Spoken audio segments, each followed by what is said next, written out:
Hello friends, അപ്പോൾ എല്ലാവർക്കും happy Christmas. എല്ലാവരുടെയും ക്രിസ്മസ് ആഘോഷങ്ങളും ഒരുക്കങ്ങളൊക്കെ എവിടം വരെയായി?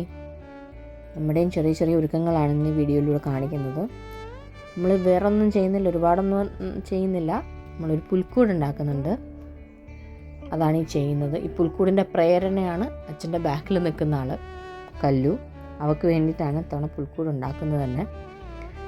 ഞങ്ങൾ ചെറുതായിരുന്നപ്പോൾ അച്ഛൻ പുൽക്കൂട് ഇതുപോലെ നമുക്ക് കെട്ടിത്തരുമായിരുന്നു. അപ്പോൾ അതിൽ രൂപങ്ങളൊക്കെ വാങ്ങി വെച്ച് ക്രിസ്മസ് പുൽക്കൂടൊക്കെ നമ്മൾ സെറ്റ് ചെയ്ത് വെക്കുമായിരുന്നു. പിന്നീട് എപ്പോഴൊക്കെയോ ആ രൂപങ്ങളൊക്കെ നമ്മുടെ കയ്യിൽ നിന്ന് പോയപ്പോഴാണ് പുൽക്കൂട് ഉണ്ടാക്കുന്നത് അങ്ങ് നിർത്തിയത്. ഇപ്പോൾ എനിക്ക് പുൽക്കൂട് വേണം അപ്പ എന്ന് പറഞ്ഞതിൻ്റെ പേരിലാണ് ഇവിടെ പുൽക്കൂട് ഉണ്ടാക്കിക്കൊണ്ടിരിക്കുന്നത്. അപ്പോൾ അച്ഛനതിന് വേണ്ടിയിട്ടുള്ള അശ്രാന്ത പരിശ്രമത്തിലാണ്. ഒരു 2 ദിവസം എടുത്തു ഈ പുൽക്കൂടൊന്ന് ചെയ്ത് തീർക്കാൻ.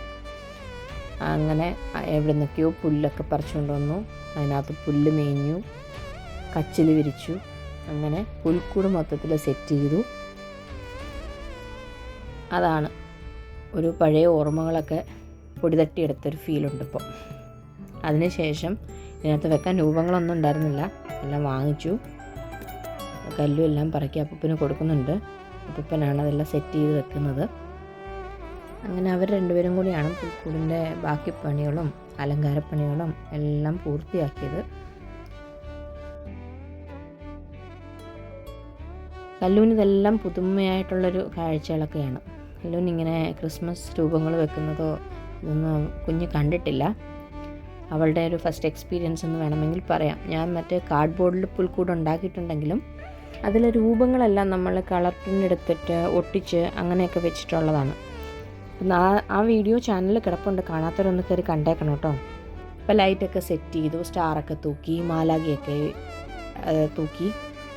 അങ്ങനെ നമ്മുടെ പുൽക്കൂട് ഇവിടെ റെഡി ആയിട്ടുണ്ട്.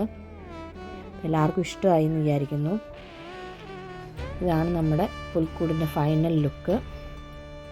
എല്ലാവർക്കും ഇഷ്ടമായ ചാനലൊന്ന് ലൈക്ക് ചെയ്ത് ഷെയർ ചെയ്ത് സപ്പോർട്ട് ചെയ്യാൻ മറക്കല്ലേ. കുട്ടത്തൊന്ന് സബ്സ്ക്രൈബും കൂടി ചെയ്തേക്കണേ. Thank you.